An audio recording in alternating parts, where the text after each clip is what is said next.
안녕하세요. 유튜브 가족 여러분. 저는 김선희 목사라고 합니다.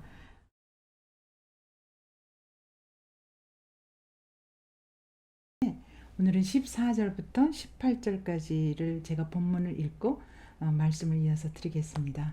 잠깐 본문 읽겠습니다.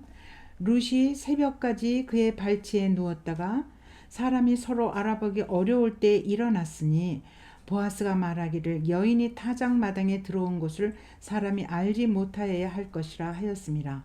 보아스가 이르되 네 겉옷을 가져다가 그것을 펴서 잡으라 하매 그것을 펴서 잡으니 보리를 6번 대어 룻에게 지워주고 성읍으로 들어가니라.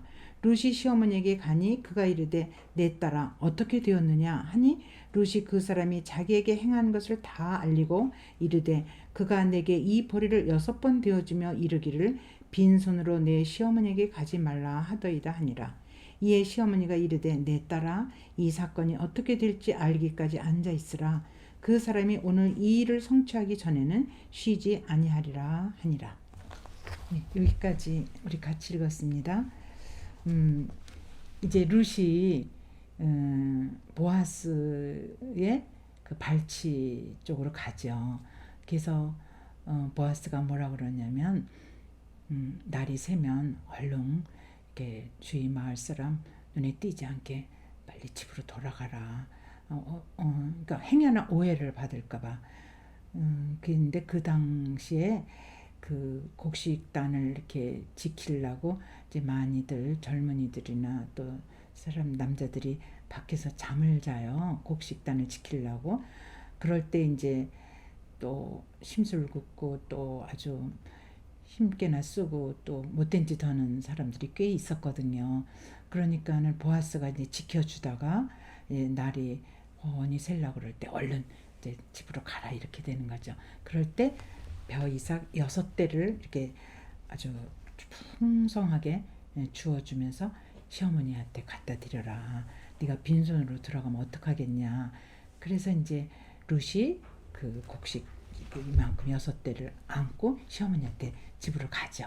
그래서 시어머니가 어떻게 됐냐 물으니까 여차저차해서 쭉 과정을 얘기를 하고 시어머니가 가만히 듣더니 마음속으로 일이 진행되는 것 같구나.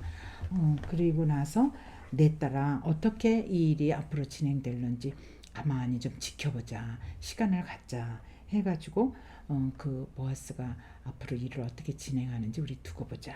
거기까지가 이제 18절까지 내용입니다. 그러면 지난 시간에도 제가 말씀드렸지만 이 보아스가 조건 없이 거의 정말 오직 불쌍히 여기는 마음으로 룻을 이렇게 잘 대우해 주지 않습니까?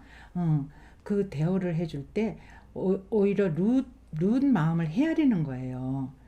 그 보리 이삭을 일도 그때는 이삭을 줍지 않았는데 어떻게 6대라는 건 엄청 많은 양이거든요. 그거를 손에 쥐어주면서 시어머니한테 이거를 갖다 드려라. 그래서 그 룻이 청혼을 했잖아요. 보아스에게 사실은.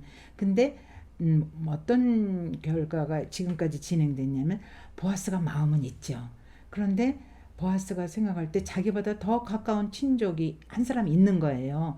근데 그 순서가 그 사람을 거쳐서 자기한테 순서가 돼야지 이 룻을 자기 아내로 얻는 거지 그 사람을 재촉은 할 수가 없거든요. 그래서 가장 가까운 친족이 한 명 있는데 그 사람을 공개적으로 그 사람의 의견을 들어봐야 된다. 그래서 지금은 내가 어떻게 너한테 단언적으로 말을 할 수가 없구나. 그러나 네가 말하는 그 의도를 알고 그 한 사람 제일 가까운 친족의 결과에 따라서 내가 틀림없이 너에게 뭐 최선을 다하겠다 이렇게 약속을 해주고 룻을 집으로 돌려보내는 거거든요. 그렇다면은 그 이스라엘에는 그렇습니다.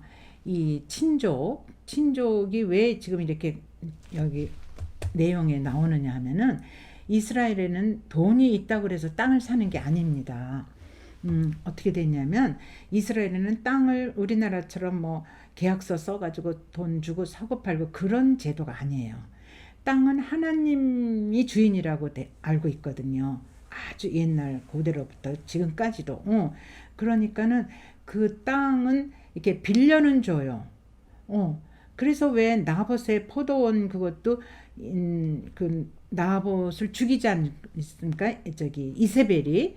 그리고는 왕이 아합인데 아합이 그 포도원을 못 가져서 그냥 몸살을 하고 병이 나니까는 걱정 말라고 내가 알아서 그 나봇의 포도원을 당신 걸로 해줄 테니까 왜 그렇게 아파하느냐고 왜 병까지 나느냐 걱정 말라 내가 해주겠다. 그래 놓고는 그 나봇한테 없는 죄를 씌워가지고 나봇을 죽이게 하잖아요. 그리고는 이제 결국은 아합 왕한테 그 포도밭을 돌받게 하는 거거든요. 이런 식으로 그 땅을 사고 팔 수가 없어요. 나봇은 그 조상 때부터 내려오는 왕궁 옆에 있는 포도밭이기 때문에 사고 팔 수가 없기 때문에 난 못 판다. 그리고 난 팔 의사가 없다. 그런데 이세벨이 그걸 우겨가지고 결국 나봇을 죽게 하고 그 포도밭을 남편 아합 왕에게 넘겨주지 않습니까? 이렇도록 이 토지 제도가 이스라엘에서는 아주 특별합니다. 이렇게 돈을 주고 사고 팔 수가 없다는 거. 그리고 또 하나 과부가 됐는데 그 과부한테 아들이 없으면은 그 과부가 자기 대대로 내려오는 조상 땅이지만 자기 걸로 가질 수가 없어요. 그러니까 그 과부한테 아들이 있고 없고가 아주 중요한 관건이 되거든요. 그런데 지금 룻은 아시다시피 아기가 없잖아요. 아들을 못 낳잖아요. 그러니까는 아무리 이 룻이 나오미가 땅을 넘겨주려고 그래도 줄 수가 없습니다. 그리고 나오미도 엘리멜렉하고 모압 지방에 떠날 때 땅을 완전히 팔고 떠난 게 아니고 지금으로 치면은 땅을 빌려준 거죠.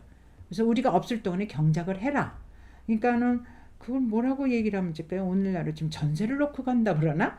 하여튼 그 토지 제도가 그렇게 되어 있거든요. 그래서 그 나오미가 돌아왔지만 엘리멜렉 남편한테 물려받은 땅을 자기 걸로 지금 할 수가 없어서 왜냐 아들이 없거든요.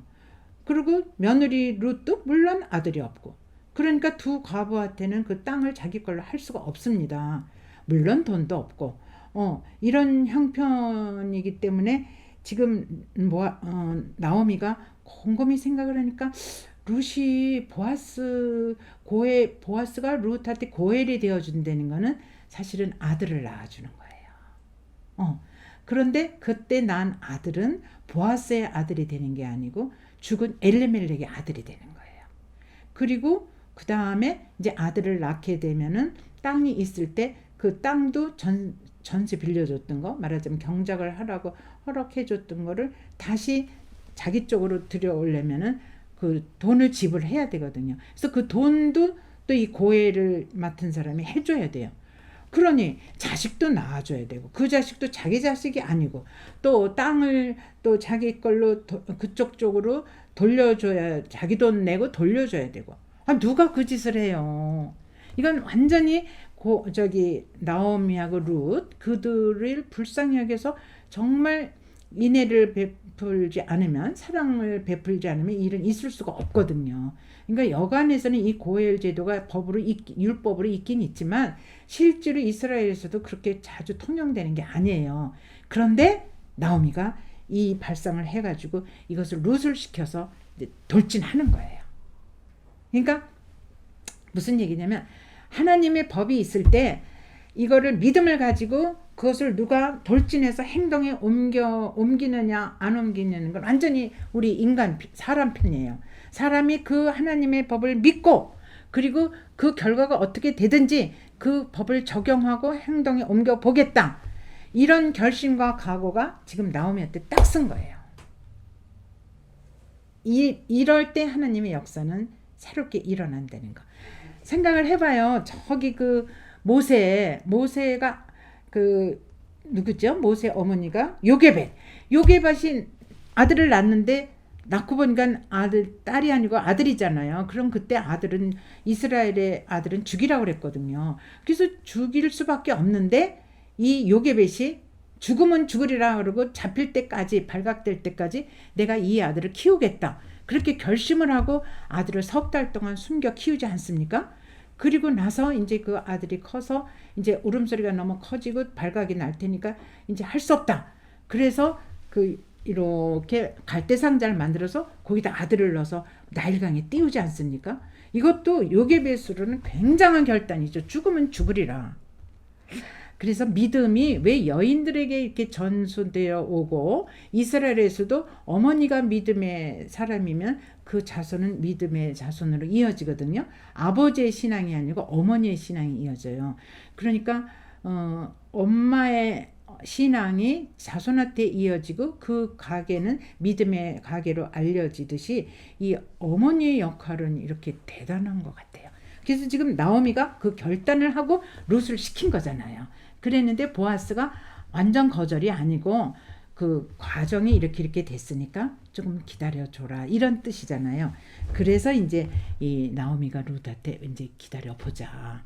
지금 이제부터 보아스가 일을 할 것이다. 이렇게 되는 겁니다. 그러면 우리가 자꾸 보아스 얘기, 나오미 얘기, 룻 얘기 이렇게 사람 이름을 거론하면서 그들이 어떻게 일을 진행하고 있나 이런 얘기 쪽으로 쭉 진행되지 않습니까? 그런데 여러분은 꼭 기억하여 주실 게 뭔가 하면은 이 성경은 굉장히 상징적인 의미가 있습니다. 구체적이고 사실적이고 상징적인 거 이런 거를 꼭 가지고 여러분이 성경을 해석하셔야 됩니다. 그러니까 구원론적인 관점을 꼭 갖고 성경은 구원시키는 게 최고 목적입니다. 죄의 세상에서 하나님의 나라로 그 백성을 빼내오는 구원 사건이 최대 이 성경이 쓰여진 목적이고 그리고 굉장히 사실적이고 구체적인 얘기가 수없이 말씀이 이야기가 나오고 있습니다. 허구, 소설 그런 게 아닙니다. 그 다음에 또 하나는 상징성을 갖고 있습니다. 여기 지금 이 룻기가 이게 뭐 이렇게 한 가정에 뭐 과부 셋이 생겨가지고 이렇게 해서 한 사람은 모압정에 남아 있고 두 사람이 이렇게 베들레헴으로 돌아와서 뭐 이 이야기가 진행이 돼서 뭐 보아스하고 뭐 결혼을 하게 되고 이런 얘기로 단순히 그렇다면 여기 성경에 왜 이런 얘기가 이렇게 자세하게 구체적으로 들어가 있겠습니까? 그런 뜻보다도 상징성이 들어있다는 거죠. 그럼 뭐를 상징을 하느냐? 하나님의 그 구체적이고 아주 조건 없는 그런 사랑을 우리는 헤세드라고 하지 않습니까? 이내라는 단어를 같은 단어입니다. 이렇게 쓸 수가 있는데 그거를 하나님이 내가 너희들을 조건 없이 얼마나 기가 막히게 끊임없이 사랑하고 있다는 거를 하나님이 알려주시는데 하나님은 그거를 무슨 논리적으로 논술적으로 칠판에다 써서 가르쳐주는 게 아닙니다. 이렇게 사건을 통해서 간접적으로 사건이 진행되면서 하나님이 당신이 우리를 향한 사랑이 어떤 거라는 걸 이렇게 구체적인 사건을 통해서 알려주는 거예요. 그래서 우리는 이런 본문을 쭉 같이 이렇게 말씀을 나누면서 이게 하나님의 사랑이구나. 이거를 조건 없는 사랑으로 하나님이 알려주셔서 이런 사건 이야기가 여기 진행되는구나. 특히 구약은 거의 다가 이런 사건들입니다. 전쟁 사건, 무슨 호세아에서는 또 뭐 집을 나간 고멜이 뭐 어떡하면 나가면 또 데려오는 사건, 전부 다 그런 사건들이거든요. 그게 전부 하나님이 우리를 얼마나 조건 없이 사랑하는가를 그걸 알려주기 위한 의도가 여기 다 들어가 있는 거예요. 그래서 이제 그게 신약으로 옮겨져서 그 마지막 크라이막스 사랑이 내가 내 전부를 십자가에서 피 흘려 죽기까지 하면서 너의 죄를 용서해주고 내가 너를 사랑한다는 얘기거든. 그렇기 때문에 여기 지금 룻이나 보아스나 나오미는 전부 등장시키는 무대의 하자면 인물들이에요. 그러면 예를 들어 여러분이 연극을 볼 때 거기에 무대에 배우들이 하는 역할도 참 중요하지만 도대체 이 연출자가 무대 감독이 뭐를 초점으로 두고 그걸 알리기 위해서 이 무대를 마련했나. 여러분이 연극 관객이 되면 그걸 다 연극을 보고 나면 그걸 알게 되지 않습니까? 영화도 마찬가지고 그 연출자나 감독 이런 사람들 또 아니면 시나리오 작가가 그 작품을 거기 무대에 올려서 보여주는 의도가 있단 말이야. 뜻이. 그거를 이제 관객에게 간접적으로 알려주는 사건 아닙니까? 그 미나리 영화도 그거 아닙니까? 그 미국의 이민의 그 애환사를 통해서 얼마나 그 인간의 삶이 그 끈질기고 그 생명에 대한 처절한 애착이 어떻게 삶이 구체적인 생활 속에서 퍼져나가나 이렇게 진행되나 그걸 보여준 게 미나리 사건 아닙니까? 제목 미나리. 그 그냥 뭐 축축하고 더럽고 뭐 그런 데서도 끊임없이 그 생명의 끈질김 그게 그걸 상징하는 게 미나리 영화인 것처럼 이 룻기에서도 바로 그거를 지금 우리들한테 보여주고 있습니다. 그러면 그건 간접적으로 또 무엇을 우리에게 얘기해 주나? 오늘 나의 삶이 이렇게 말로 다 할 수 없는 룻과 같은 그 처절한 나오미와 같은 그 처절한 상황에서 하나님은 거기서 얼마든지 빼내실 수 있다는 거예요. 빛을 향하여 나오는 자에게는 하나님은 조건 없이 그 사랑을 다 쏟아 부어 주신다는 얘기죠. 룻이 나오미나 마찬가지로 추락해서 그 이상 더 어떻게 추락합니까? 이방 땅에서 10년을 살면서 지난번 시간에도 말씀드렸지만 남편 잃고 두 자식 잃고 손자 손녀 하나도 얻지 못하고 그리고는 홀로 베들레헴에 올라오고 그러는데 무슨 기대가 있어서 오겠습니까? 고향 땅에 농사가 시작되고 아주 흉년이 풍년으로 돌아섰다. 아 거기 가면 그래도 또 얻어먹을 수는 있겠다. 이거 하나 갖고 온 거 아닙니까? 그때 룻이 따라온 거죠. 그러니까 우리 인간에서 말로 다 할 수 없는 처절한 바닥까지 내려갔을 때라도 여호와 하나님께서 거기다 초점을 두고 관심을 가지시고 이렇게 그들을 빼내신다는 얘기죠. 그래서 그게 빼내셔서 이제 이만하면 너희들 살라. 여기서 끝나시는 게 아니고 우리가 상상할 수 없는 그 이상으로 엄청나게 그 믿음을 기반으로 해가지고 이들에게 베풀어지는 은혜, 그 은혜의 모습이 아브라함의 하나님, 이삭의 하나님, 야곱의 하나님, 룻의 하나님, 나오미의 하나님, 바로 나의 하나님 이렇게 되는 거죠. 그래서 지금 보아스가 이제부터 작업을 하게 됩니다. 그게 이제 4장으로 이어지는 거거든요. 그래서 오늘 이제 3장 이제 마무리를 이렇게 하면서 이런 생각이 들어요. 누구를 막론하고 어떤 환경을 막론하고 신분, 귀천, 부가 있고 없고 막론하고 내가 정말 하나님의 사랑을 받고 있는 존재인가? 내가 정말 하나님의 자녀인가? 스스로도 조금 헷갈릴 때가 있지 않습니까?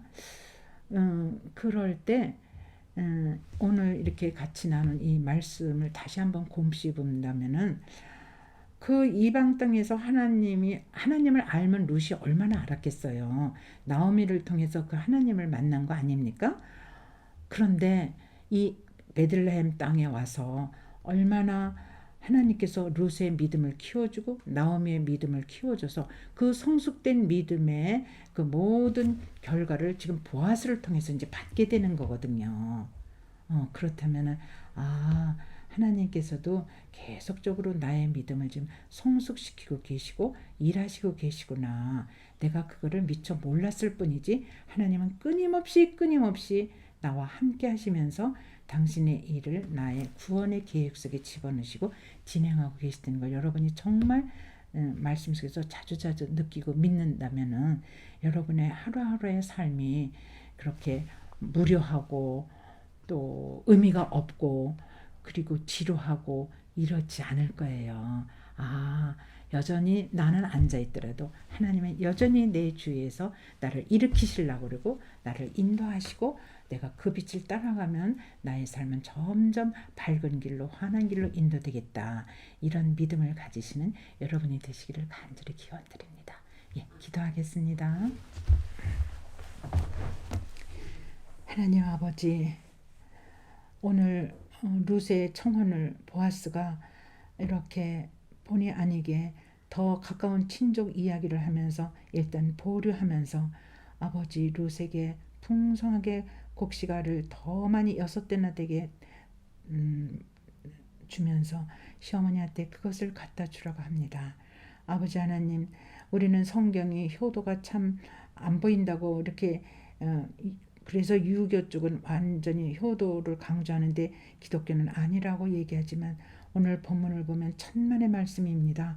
하나님, 보아스가 시어머니까지 생각을 하면서 그렇게 벼이삭을 많이 이렇게 되로 또 6대나 되게 이렇게 며느리 되는 룻에게 주는 모습과 함께 이 가족 모두가 아버지 이렇게 하나님 앞에 구원받는, 그러면서 또 삶의 터전을 또 다져가면서 이렇게 하나님의 빛으로 이렇게 다가오는 모습을 볼 때, 하나님 정말 하나님께서는 십계명에도 나와 있지만 내 부모를 공경하라고 말씀하신 그 귀한 말씀이 아버지 다시금 기억나게 됩니다. 하나님 아버지, 우리가 정말 하나님을 믿는다면 아버지 오늘 내 삶 속에서 내가 얼마나 부모님께 효도를 하고 있는지 다시금 이렇게 곰씹게 됩니다. 아버지, 그리고 보아스의 조건 없는 사랑 앞에 룻이 점점 하나님의 사랑을 더 깊이 깨닫고 그 사랑에 녹아지면서 아버지 결국에는 룻을 온전한 하나님의 이스라엘 백성으로 삼아주시고, 이제 룻의 가정이 어떻게 또 진행되어 나가는지 저희들이 기대하게 됩니다. 하나님 오늘 주신 귀한 말씀 앞에 다시금 자신을 비춰보면서 우리 또한 하나님의 뜻대로 걸어가기를 간절히 소망하며 이 모든 말씀 살아계신 예수 그리스도의 이름으로 기도드리옵나이다. 아멘.